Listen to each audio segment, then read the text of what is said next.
तो आइए सबसे पहले हम आपको एक एक करके दिखा देते हैं कि आज के बुलेटिन में हम आपको कौन कौन सी खबरें दिखाने वाले हैं। दिल्ली के मुख्यमंत्री अरविंद केजरीवाल के प्रमुख सचिव के यहां पड़ी सीबीआई रेड को लेकर जो राजनीति शुरू हुई वो अरुण जेटली के इस्तीफे की मांग तक क्यों पहुंच गई। डीडीसीए में ऐसा क्या हुआ कि आम आदमी पार्टी अरुण जेटली पर निशाना साध रही है और जेटली का कहना है, इसका भी विश्लेषण हम करेंगे। यूपी में नए लोकायुक्त को लेकर हुई राजनीति के बाद कौन सा नाम फाइनल हुआ और इस लोकायुक्त का मतलब क्या है, इसका भी पोस्टमार्टम करेंगे। साथ ही बात होगी मुंबई के डांस बार की, जिसके लाइसेंस को लेकर राज्य सरकार ने जो ड्राफ्ट बनाया है उसने नया विवाद खड़ा कर दिया है। लेकिन पहले बात आज की बड़ी खबरों की, और आज की एक बड़ी खबर है सुप्रीम कोर्ट का फैसला, जिसमें कोर्ट ने दिल्ली में 3 महीने के लिए डीजल गाड़ियों के रजिस्ट्रेशन पर रोक लगा दी है।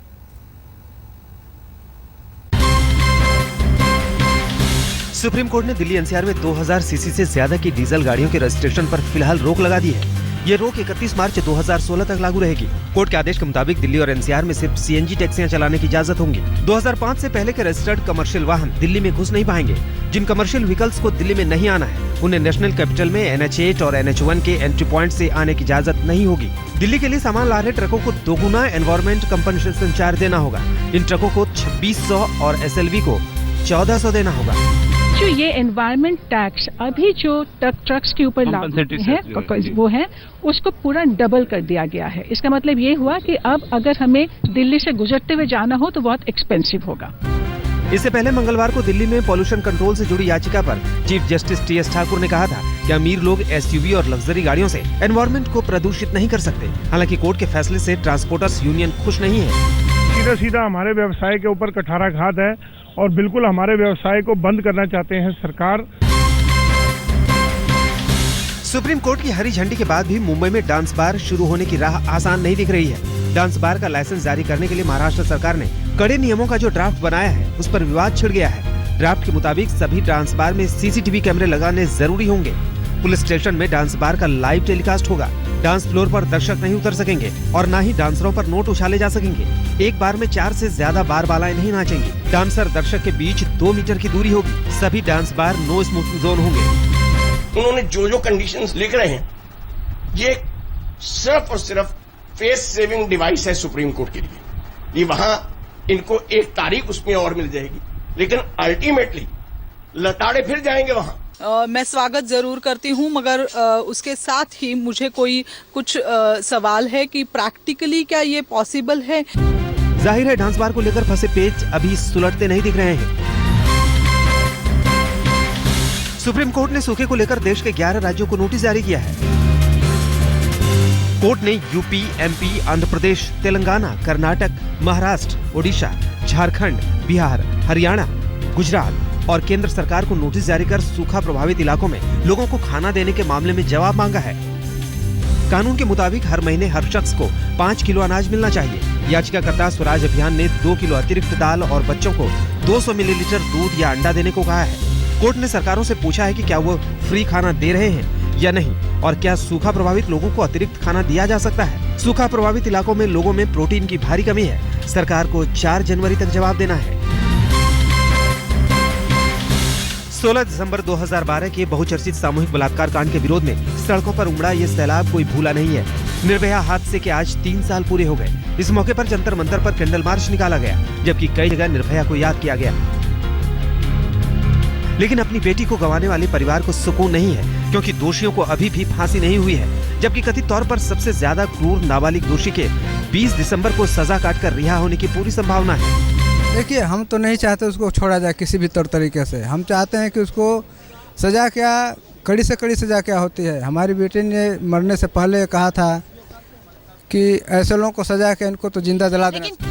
इस बीच केंद्र ने कल दिल्ली हाईकोर्ट से गुजारिश की थी कि वह नाबालिग किशोर को सुधार गृह में रखने की अवधि बढ़ा दे। गौरतलब है कि निर्भया हादसे के बाद बसों में CCTV लगाने से लेकर हर बस में मार्शल रखने और निर्भया फंड के तहत महिलाओं की सुरक्षा के लिए कई जरूरी कदम उठाने के दावे किए गए थे, जो वास्तविकता में अभी भी पूरे नहीं हो पाए हैं। क्रिसमस और नए साल के दौरान राजधानी में कथित रूप से हमलों की साजिश रच रहे आतंकी संगठन अलकायदा के 2 संदिग्ध आतंकियों को दिल्ली पुलिस की स्पेशल सेल ने मंगलवार को गिरफ्तार कर लिया। एक आतंकी को यूपी के संभल से तो दूसरे को कटक से धरा गया। सूत्रों के मुताबिक दिल्ली स्पेशल सेल की नजर दोनों लड़कों पर काफी पहले से थी। दोनों कुछ महीने पहले पाकिस्तान और अफगानिस्तान में ट्रेनिंग भी ले चुके हैं। दोनों सोशल मीडिया के जरिए लोगों को अलकायदा के लिए अट्रैक्ट करते थे। इसके पास से एक लैपटॉप और 3 मोबाइल भी रिकवर हुए हैं और उनको जो है उनका एग्जामिनेशन चल रहा है। दिल्ली स्पेशल सेल इन दोनों के बाकी साथियों की भी तलाश कर रही है, लेकिन अलकायदा की किसी भी तरह की भारत में मौजूदगी सुरक्षा एजेंसियों के लिए खतरे की घंटी तो है ही। गूगल के सीईओ सुंदर पिचाई बुधवार को भारत दौरे पर आ गए। दिल्ली में गूगल इंडिया के इवेंट में उन्होंने ऐलान किया है कि अगले साल दिसंबर तक गूगल भारत के 100 स्टेशनों पर वाईफाई की सर्विस देगा। We are partnering with RailTel and Indian Railways to bring connectivity to over 400 railway stations across India. Modi के अमेरिकी दौरे के दौरान गूगल ने 400 स्टेशनों पर वाईफाई देने की बात की थी। ये प्रोजेक्ट उसी का हिस्सा है। पिचाई ने यह भी ऐलान किया कि गूगल हैदराबाद में अपना एक कैंपस शुरू करेगी। एंड्रॉइड की बोर्ड भारत की 11 भाषाओं को सपोर्ट करेगा। रूरल इंटरनेट प्रोग्राम देश के 2 लाख गाँवों में शुरू होगा। पिचाई गुरुवार को प्रधानमंत्री नरेंद्र मोदी से मुलाकात करेंगे। गौरतलब है कि भारतीय मूल के सुंदर पिचाई चेन्नई में जन्मे हैं और IIT खड़गपुर से उन्होंने बैचलर डिग्री ली है। फ्रांस ने पहली बार आतंकी संगठन ISIS के खिलाफ क्रूज मिसाइलों से हमले किए हैं। ये हमले मंगलवार को इराक में हुए। फ्रांस डिफेंस मिनिस्ट्री ने इन हमलों की पुष्टि की है। फ्रांस ने यूनाइटेड अरब अमीरात और जॉर्डन में मौजूद अपने फाइटर जेट बेस से स्कैल्प लॉन्ग रेंज मिसाइलें दागी। इस मिसाइल का पहली बार इस्तेमाल लीबिया में 2011 में किया गया था।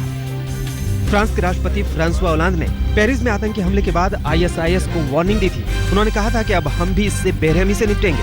हमें पता है कि इसके पीछे कौन है और वो कहां से आए हैं। चलिए अब आपको बताते हैं कि CBI के छापों को लेकर केजरीवाल और केंद्र की तूतू मैमें कहां तक पहुंची है। केजरीवाल सरकार लगातार आरोप लगा रही है केंद्र सरकार पर, केंद्र सरकार की तरफ से जवाब दिए जा रहे हैं, लेकिन इन सभी सवालों आरोपों के बीच एक सवाल का जवाब नहीं मिल पा रहा है, वो ये कि सच्चा कौन है और झूठा कौन है।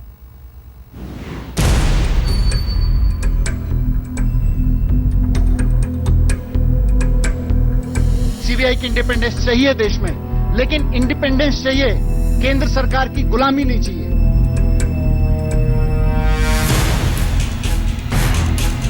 ये बयानबाजी करके केस को इन्फ्लुएंस करने के लिए प्रयास नहीं करना चाहिए, ये मेरा सुझाव है।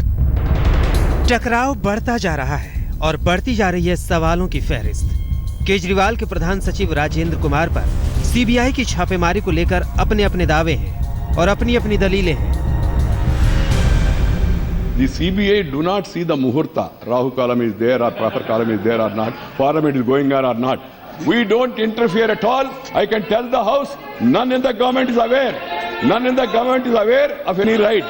There was no raid on District Chief Minister. CBI red में CM ऑफिस से जो चीजें सीज की गई, उसमें नवंबर और दिसंबर महीने का फाइल मूवमेंट रजिस्टर क्यों सीज किया गया? डायरी 2015 सीज की गई और साथ साथ कैबिनेट डिसीजन लेके गए हैं। अगर सीबीआई वाकई राजेंद्र कुमार के भ्रष्टाचार के आरोपों की जांच कर रही है, तो उन दफ्तरों में छापेमारी क्यों नहीं हुई जिस विभाग के मामले हैं? कुल 7 आरोपियों के खिलाफ मामला दर्ज है, तो सिर्फ राजेंद्र कुमार पर सीबीआई ने शिकंजा क्यों कसा?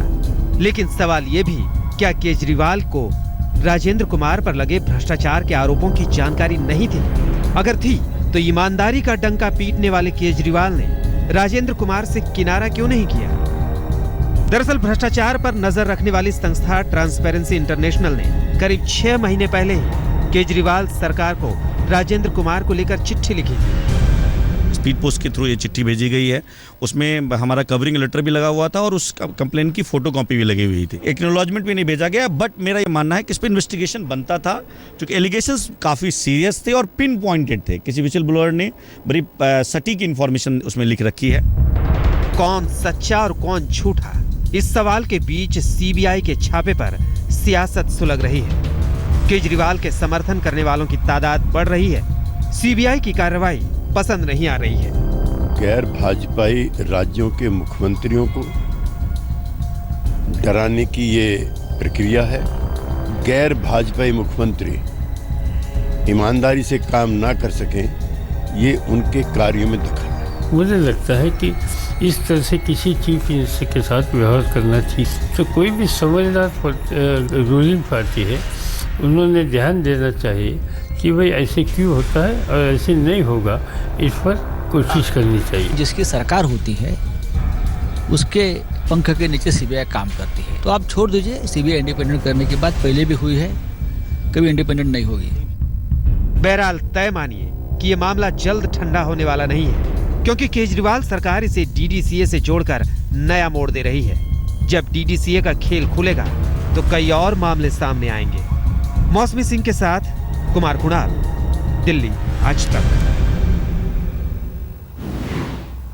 अरविंद केजरीवाल ने इसे मोदी सरकार बनाम अरविंद केजरीवाल बना दिया है, लेकिन छापे उन पर नहीं, उनके प्रधान सचिव राजेंद्र कुमार पर पड़े थे। आज दिन भर सीबीआई ने राजेंद्र कुमार से सवाल दागे। दिलचस्प यह है कि भ्रष्टाचार के मामले में छापेमारी करने पहुंची देश की सबसे बड़ी जांच एजेंसी ने राजेंद्र कुमार के खिलाफ एक्साइज एक्ट का मामला भी दर्ज किया है। राजेंद्र कुमार के घर से विदेशी शराब की 16 बोतलें बरामद हुई हैं।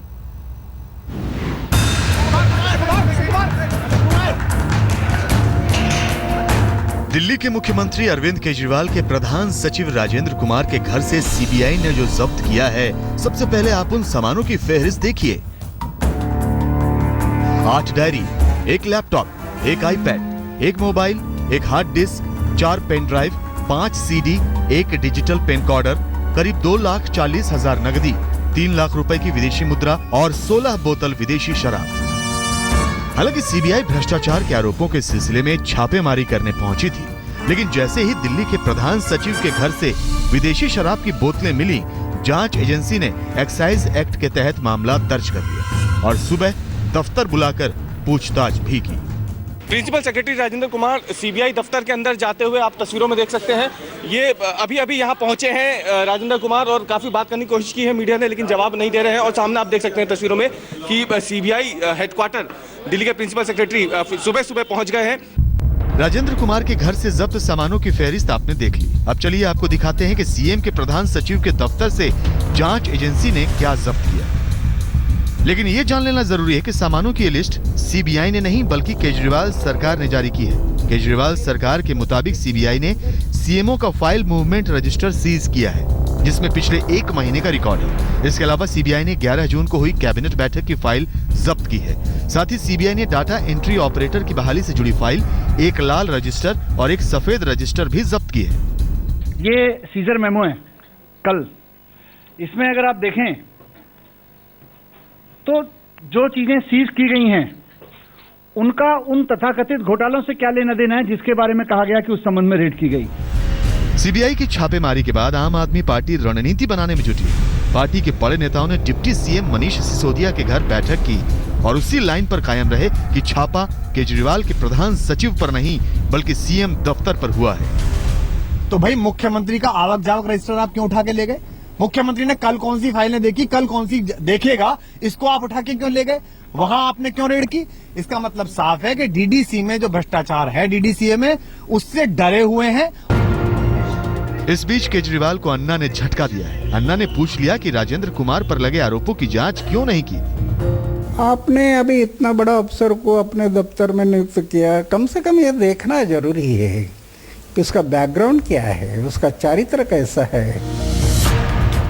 ये तो नहीं कहा जा सकता कि सीबीआई ने राजेंद्र कुमार के घर और दफ्तर से जो कुछ भी जब्त किए हैं उससे आरोपों को साबित करने में कितनी मदद मिलेगी, लेकिन ये केस जिस तरह राजनीतिक रंग ले रहा है उसके बाद ये सीबीआई के गले की हड्डी जरूर बन सकता है। रविश पाल सिंह के साथ कुमार कुणाल, दिल्ली आज तक। दरअसल मामला राजेंद्र कुमार का है, उन पर छापेमारी की गई है, लेकिन एक मामला उभर कर सामने आ रहा है, वो दिल्ली डिस्ट्रिक्ट क्रिकेट एसोसिएशन में जो भ्रष्टाचार है उसका। यह भ्रष्टाचार आज की बात नहीं है, सालों से या यूं कहें दशकों से इस तरह के आरोप लगते आ रहे हैं। सबसे बड़े इसके कर्णधार हैं कीर्ति आजाद, जो बार बार डीडीसीए में करप्शन की बात करते हैं। केजरीवाल सरकार की ओर से अब लगातार ये आरोप लगाए जा रहे हैं कि सीबीआई उनके दफ्तर में दरअसल डीडीसीए से जुड़ी फाइल देखने आई थी। इस आरोप के बाद मामले में नया मोड़ इसीलिए आ रहा है क्योंकि वित्त मंत्री अरुण जेटली का मामला इससे जुड़ जाता है। डीडीसीए से उनका भी जो जुड़ाव रहा है वो बहुत लंबा रहा है। उनके इस्तीफे की मांग अब उठ रही है। जेटली सारे आरोपों को बकवास बता रहे हैं।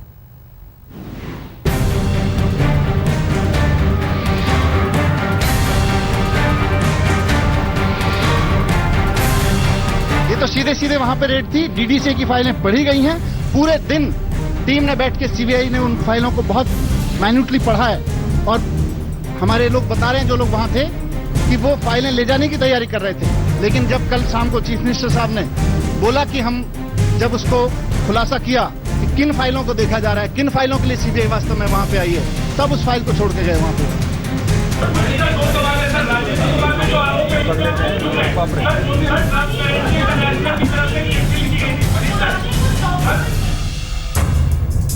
सीबीआई छापेमारी को केजरीवाल सरकार ने नया रंग दे दिया है। सारे के सारे नेता एक सुर में यही बोल रहे हैं कि मामला राजेंद्र कुमार के भ्रष्टाचार का नहीं है, बल्कि डीडीसीए का है और सीबीआई उसी से जुड़ी फाइलें देखने आई थी। मामला इस कदर गंभीर हो गया कि कांग्रेस ने अरुण जेटली का इस्तीफा मांग लिया, जबकि केंद्र सरकार की ओर से आरोपों को खारिज किए जा रहे हैं। कांग्रेस पार्टी ये मांग करती है कि इसके ऊपर जॉइंट पार्लियामेंट्री कमेटी होनी चाहिए और जॉइंट पार्लियामेंट्री कमेटी ही इसको प्रोब करे और जब तक ये प्रोब पूरा ना हो जाए अरुण जेटली जी को मंत्री पद पे रहने का कोई अधिकार नहीं है। कांग्रेस का दिवाला निकल चुका है और इसलिए कांग्रेस के पास कोई आइडिया नहीं, कोई इश्यू नहीं, रोज कोई न कोई मांग करते रहना यही उनका काम है, जिसका न कोई सर है न पैर है। सवाल ये कि आखिर डीडीसीए की फाइल इतनी अहम कैसे हो गई और इस फाइल के जरिए वित्त मंत्री अरुण जेटली को कैसे घेरने की कोशिश कर रहे हैं केजरीवाल। याद कीजिए पिछले महीने जब गौतम गंभीर और बिशन सिंह बेदी केजरीवाल से डीडीसीए की गड़बड़ी की शिकायत को लेकर मिले थे। मुलाकात के फौरन बाद केजरीवाल ने बिना देर किए डीडीसीए में गड़बड़ी की जांच के लिए एक समिति बना दी। समिति में प्रिंसिपल सेक्रेटरी विजिलेंस चेतन सांघी, खेल सचिव पुण्य सलील श्रीवास्तव और दिल्ली उच्च न्यायालय के senior standing council Rahul Mehra को शामिल किया गया। समिति ने झटपट अपनी रिपोर्ट सरकार को सौंप दी। शायद केजरीवाल उसी रिपोर्ट से जुड़ी फाइल का जिक्र कर रहे हैं और आरोप लगा रहे हैं कि सीबीआई उसी फाइल को ढूंढने आई थी। सीबीआई आज मेरे दफ्तर में क्यों आई है, कौन सी फाइल ढूंढ रही है, ये मेरे को बताना अब जरूरी हो गया है। कौन सी फाइल ढूंढने के लिए आए हैं सीबीआई वाले? ये फाइल है डीडीसीए की फाइल, जिसके अंदर अरुण जेटली फंस रहे हैं। सूत्रों के मुताबिक दिल्ली सरकार ने जो समिति बनाई थी उसने डीडीसीए के खिलाफ कड़े कदम उठाने को कहा। डीडीसीए में पेशेवर क्रिकेटरों की नियुक्ति के लिए कहा, प्रशासनिक ढांचे को सूचना के अधिकार के तहत लाने को कहा, वित्तीय गड़बड़ियों की जांच के लिए आयोग के गठन की बात कही। यानी समिति ने माना कि वित्तीय गड़बड़ियां हुई हैं, लेकिन सवाल है कि क्या इन गड़बड़ियों के लिए अरुण जेटली पर सवाल उठाना ठीक है या उनका दोष इतना है कि जब गड़बड़ियां हो रही थी तो उन्होंने इस ओर ध्यान ही नहीं दिया, क्योंकि जेटली 14 साल तक डीडीसीए के अध्यक्ष रहे। और तो और बीजेपी के ही सांसद कीर्ति आजाद ने 2 जून 2015 को जेटली को लिखे अपने खत में डीडीसीए से जुड़ी गड़बड़ियों का लंबा कच्चा चिट्ठा लिख डाला था। जब तक वित्त मंत्री जी अपने पद पे बने रहेंगे, इस पूरे डीडीसीए के मामले के भ्रष्टाचार की जांच निष्पक्षता से नहीं हो सकती। उनको तत्काल अपने पद से इस्तीफा देना चाहिए। जिस विषय को कल केजरीवाल जी ने उठाया, इस विषय को तो हम लोग जितने हैं क्रिकेटर्स, यहाँ तक कि वहाँ के डायरेक्टर्स भी चिट्ठियां लिखते रहे हैं। ये बात अलग है कि अरुण जेटली। वक्त एक ब्रेक का। ब्रेक के बाद आपको दिखाएंगे सुप्रीम कोर्ट ने उत्तर प्रदेश सरकार को लगाई फटकार। आप लोग ये खबरदार।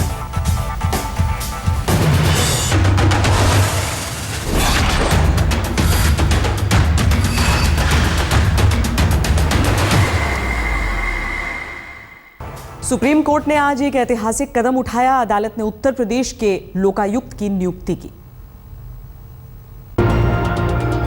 जस्टिस वीरेंद्र सिंह उत्तर प्रदेश के नए लोकायुक्त होंगे, लेकिन इनकी नियुक्ति की कहानी बड़ी दिलचस्प है। यूपी में लोकायुक्त की नियुक्ति का मामला 1 साल से लटका हुआ था।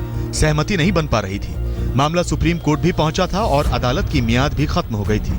अब देश की सबसे बड़ी अदालत ने ऐतिहासिक कदम उठाया और खुद ही लोकायुक्त की नियुक्ति कर दी। आपने देखा होगा कि उन्होंने अपने आदेश में भी लिखा कि राज्य सरकार पूरी तरह से फेलोर रही, और उसके बावजूद भी जो है इन्होंने आज भी कहा, उन्होंने कहा कि आप 5 नाम बताइए, 5 नाम भी पहले नहीं बता पाए। फिर उन्होंने कहा कि हम आपके लिए आज स्पेशल बैठेंगे, दिन भर आपके लिए फ्री। सुप्रीम कोर्ट ने यूपी में लोकायुक्त तो नियुक्त कर दिया, लेकिन यूपी सरकार की जमकर फजीहत की। कार्रवाई शुरू होते ही अदालत ने यूपी सरकार के वकीलों से पूछा, लोकायुक्त की नियुक्ति का आदेश कहाँ है? इस पर यूपी सरकार के वकील ने कहा, हमने बैठकें की हैं, अभी तक निष्कर्ष पर नहीं पहुंचे। वकीलों के जवाब पर जज ने कहा, हमें इससे मतलब नहीं, हमें आदेश के पालन से मतलब है। कहां है नियुक्ति का आदेश? यूपी सरकार के वकील ने कहा कि हमने 5 नाम पर चर्चा की है। जज ने पूछा, कहां है वो 5 नाम? इस पर वकील चुप रहे। तब अदालत ने 2 टूक कहा, राज्य में संवैधानिक संस्था हमारे आदेश को लागू करने में विफल रही है, इसलिए हमें धारा 142 के तहत लोकायुक्त की नियुक्ति करनी पड़ रही है। खबरदार में जाते जाते हम आज के दिन उन सैनिकों को भी याद करते चलें जिनकी वजह से 1971 का युद्ध हमने जीता था और आज का दिन विजय दिवस कहलाता है। ब्रेक के बाद विशेष।